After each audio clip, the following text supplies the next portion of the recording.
dive into Pro Tools first. Hopefully you all have found the alias either on your dock or on your desktop. Launch Pro Tools first. It should get you to a window like this. And let me go over my agenda, my goals for today. We're going to go over how to start a new session. We'll talk about the main windows in Pro Tools, which are the edit and the mix window. We'll also touch on the Midi Editor, where you actually input all of your MIDI notes. We'll talk about track types, how to make them, how to set a tempo, hear a metronome, insert instruments, and load up some sounds. And we'll talk about the edit modes and the edit tools. And we'll put a basic drum beat together. And I think I can pull this off in about 20 minutes, 25 minutes. So hopefully I can meet that goal. All right, so when you first start up Pro Tools, it's going to bring you to a window like this, which is essentially the dashboard for creating or opening sessions. The create from template tends to be the default setting, and I don't want to use templates. Templates are pre-built session configurations that they assume you're going to need certain types of tracks, maybe even certain instruments and certain routing based on the type of music you're going to be making. And that's not useful for us right now. So what we're going to do is we're going to unclick create from template, which allows us to name our session as opposed to being blues or drum and bass. We could have renamed it anyways. We're going to call this Pro Tools 1. Okay, and I'm putting my last name on it because I've done this a couple times with some mistakes. All right, so you can do that whatever you want, actually. We're going to hit create. And immediately, excuse me, what you see is a blank edit window. This is the edit window. You can see edit, Pro Tools 1 Kaufman. And this is the blank and empty mix window. So we have essentially started a session. We have our windows up and ready to go. All right, just as a reminder. So we've hit that. We haven't seen the Midi Editor yet, but we'll be there soon. Track types. Let's go ahead and make some tracks.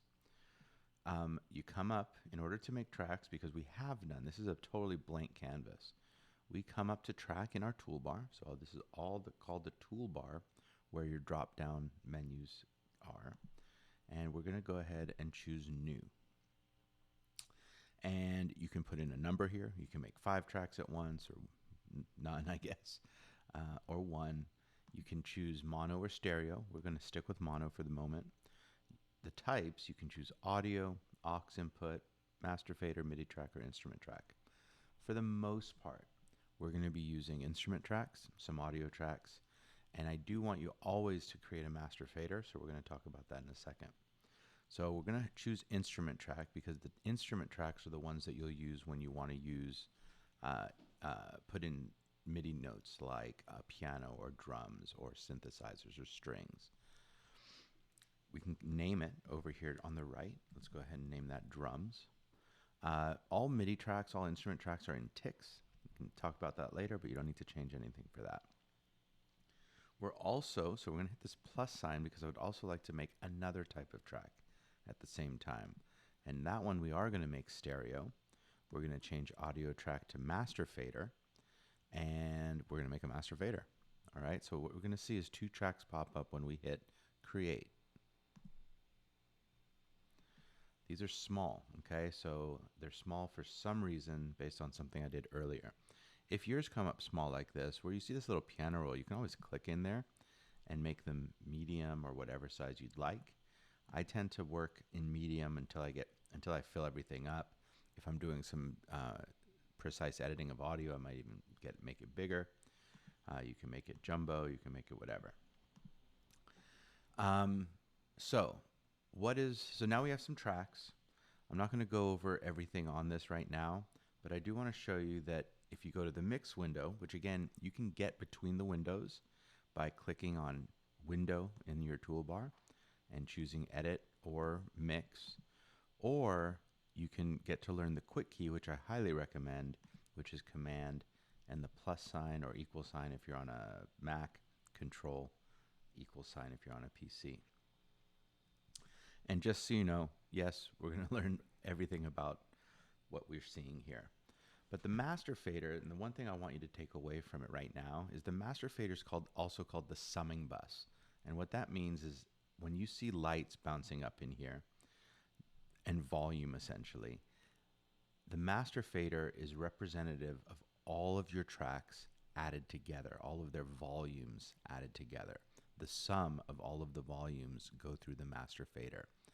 And it's very, very important to keep your master fader and all of your tracks, but especially perhaps your master fader, out of the red, which I can't really demonstrate right now.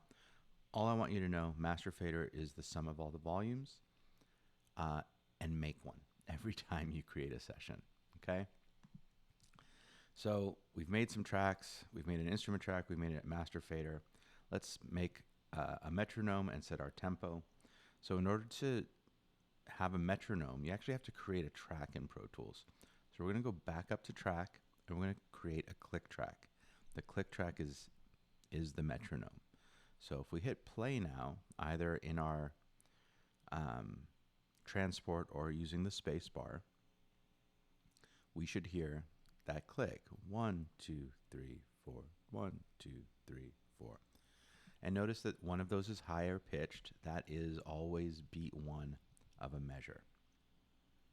I just zoomed in, and the quickest way to zoom for me is always using Command and the closed and open brackets on your keyboard.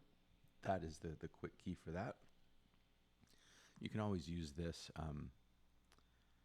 zoom tool and kind of highlight something, but I find that actually pretty inefficient. So let's talk about what we're seeing here for a little bit. I am zoomed in right now that at the level that the bars and beats ruler shows you measures. So from here to here, measure 1. From here to here, measure 2. Measure 3, 4, and 5, etc. If I want to set the, and notice that you see darker lines for every quarter note. So this is beat 2, beat 3, beat 4, and then beat 1 of the second measure. So you can see already that these grid lines are set up as 16th notes. So that's always useful to know. You can change that, but we'll get into that later. I want to talk about these edit modes, and the only two that we're going to talk about really quickly are grid and slip. Slip, again, allows you to move things freely. You know, if you have a clip and you want to slide it around, or a note. And grid is the equivalent of snap to in other programs, including Soundtrap. So I want you to set yourselves to grid for now, and I'll demonstrate the difference later when we have some sound, but basically just know that for the most part we're going to operate in grid. We won't talk about shuffle or spot right now. They're not as useful to us at the moment. So the edit modes. This is something that I said over here. We're going to talk about the edit modes. So I kind of skipped over, which is really important. I'm going to skip the edit tools for the moment, and let's get into inserting expand to.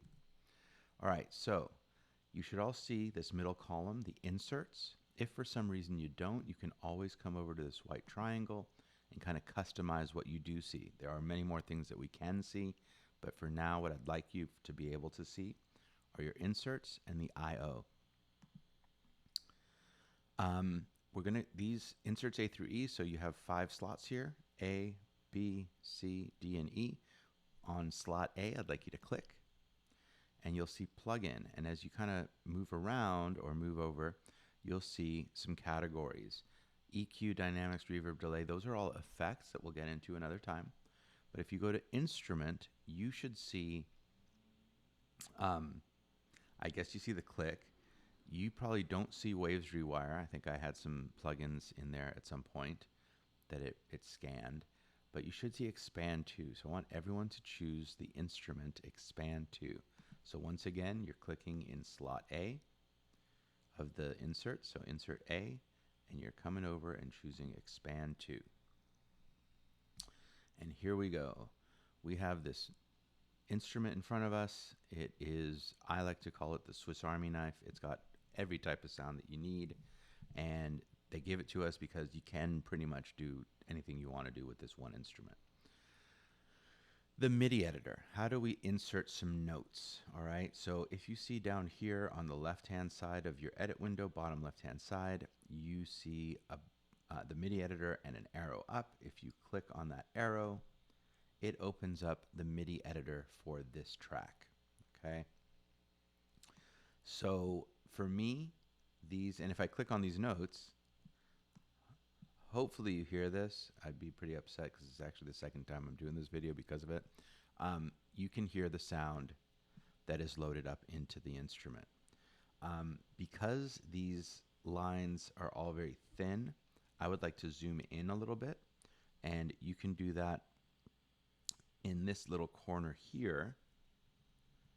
Because it's not only zooming, I can zoom in with my quick keys, but this one is going to actually make the MIDI larger. So I did that, and now I can see much more. I don't need to see more than a couple of octaves at once in the way that I work, so I'm okay. What I do notice, and I want to change, is that even though the grid of my edit window was 16th notes, it sure looks like the grid here is quarter notes. I have beat 1, beat 2, beat 3, and beat 4, and I need more than that. So if you can see this word grid that is illuminated, if I click on that, that turns the grid on and off. So we definitely want to have that on. But to the right of it, you see a note value. And if you click on that, you'll also see the fraction. So, you know, the note with the two lines up top, that is a 16th note. And even though it's selected, if you click it again, you'll notice that all of a sudden now we get 16th notes in our MIDI editor grid as well. And you can scroll up and down here to get to the first octave, because once we get to drums, which is what we want to check out, we're going to use that. All right, so how do we get some sounds, choose sounds from Expand 2? So it always loads up with Beneath the Waves, which is in the bright pad category. So if you come up to presets where it says factory default and click on those words factory default, you are going to see a list of all of these categories of sounds, from soft pads to percussive sounds to acoustic pianos and guitars and drums. And if you choose a category, these are the actual sounds within that category. And just notice, you know, in soft pads, there's over 100 sounds. Let me choose one just for the fun of it. Check animations. Boom. Check animations, interesting to notice, and just that it fills up two different parts. Interestingly enough, they're the same sound, a simple sine wave.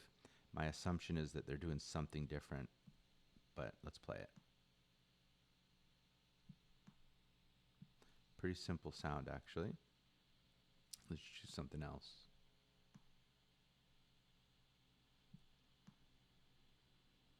Ooh, that would have been nice for Halloween. Anyways, what I want you to do is I want you to choose from the drum category, and I'd like you to choose the very first drum kit, Urban Beat, just to keep things simple. All right.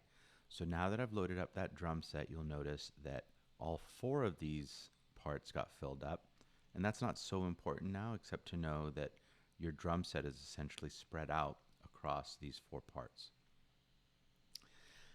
Choose the pencil tool. That is how we're going to enter notes into the MIDI editor. And if you follow, I'm going to zoom out just a little bit. How can I zoom out just a little bit? I want to, just so that you can see the quarter note values in the MIDI editor. And again, I zoom by command and the open brackets and close brackets. So really get used to that. So I'm going to put on C1, which is a kick drum, I'm going to enter a quarter note. I'm sorry, a 16th note, or a note. And I'm going to put a snare drum on beat 2. So again, typically, the universal is that C1 is a kick drum, D1 is some kind of a snare drum, F sharp is a closed hi-hat, A sharp, an open hi-hat. And those are some things you can count on. So that we're going to put a note on beat 3 and a snare drum on beat 4. So we have kick on 1 and 3, snare on 2 and 4, boom, bap, simple, simple, simple. On this closed hi-hat, which is F sharp, we're going to put in an eighth note pattern. So we're going to skip every other one, and we're going to end up with one measure, eighth notes on the hi-hat, kick and snare, 1, 2, 3, 4. Let's see what it sounds like. Okay, so there's two things. You hear the click track and you hear the drums, and that's fine. Now, as a quick demonstration of the difference between grid and slip modes, if I go into slip mode right now, and I come and I move this note, I can make it late. I can move it so that it kind of plays in between beats 1 and 2, or I should say the first and second 16th note. But in grid mode, it advances and snaps to those grid values. So when we're making music, especially when we're just starting out, we want to use that snap to function to help us make sure that our music is on beat. So to close the MIDI editor, because that's all we're going to do right now is just make one measure drum beat, come up where you see MIDI editor and that arrow pointing down now, and that closes the MIDI editor. Okay. At this point, our mute button, our solo button, I'm going to mute the click track so I don't have to listen to it. You can also come up to the metronome and turn it off here, but we'll just mute it for now. Okay, so I should be able to hear my very simple one measure drum beat. I would like to change the tempo from 120. There's a couple ways to do this, but I'm going to show you this way first. We're going to come over here, which is called the MIDI tools, and I'm going to turn off the conductor track. The conductor track is really important if your music is going to change tempos at some point through the song. Some of you experienced that with the Billie Eilish song Bad Guy. There's a point at which the tempo changes, and with this conductor track we could very easily insert a tempo change. But for now we're going to turn it off. Our default tempo, every DAW's default tempo is 120. I can highlight 120 and type in 90. I can type in 85 and hit return, and you can see that it kind of spread out because the whole thing slowed down. So now my drum beat is simply going to play back slower. All right, so put in a tempo. I don't really care what tempo you choose. You can keep your basic drum beat. Now we're going to talk about these tools, okay? Let's just make sure that I have covered everything I wanted to. Starting new session, check. The main windows, check all three of them. Edit, mix, and the MIDI editor. Track types, audio, instrument, master, fader, check. We'll go back to this one in a second. Setting tempo and the metronome, check. Inserting expand to and how to load sounds, double check. Edit modes, slip and grid. We want to be in grid mode as we're making music. Slip mode for things like editing, precisely editing audio, or placing notes if we feel that they're just a little too on the grid or too robotic. We can use that. The edit tools is where we're getting to now. We already made a basic drum pattern, so we're pretty close to done with this video. So there are three main edit tools. These are called the trim tool, the selector tool, and the grabber. All right, it's important to know those names. The trim tool, how does it work? The trim tool allows you to go to either end of a clip. This is called a clip. In Soundtrap, it was a region. These are called clips in Pro Tools. They used to be called regions. And allows you to kind of trim it back from one side or the other. And that's about all it does. Everything in Pro Tools, there's a term called non-destructive editing. Everything is always still there and can be revealed. But the trim tool nonetheless just works from one side or the other. If you go to the center, depending, see how it changes directions, it's going to cut from the front or from the right. That's all the trim tool does. If you go to the selector tool, it allows you to select from within the region a section that you would like to cut out, or if you want to trim off the end of it, you can highlight it with the Selector tool. With the Selector tool, you can also establish the playback point. So if you just want to listen to the second half of this clip, you can start. So it's essentially the playback head. You're able to place your cursor and listen to what you want to listen to. All right, so that's what the Selector does. The grabber allows you to, with a single click, grab or select the entire clip and then click and drag it and move it. You can't move a clip with any other tool but the grabber.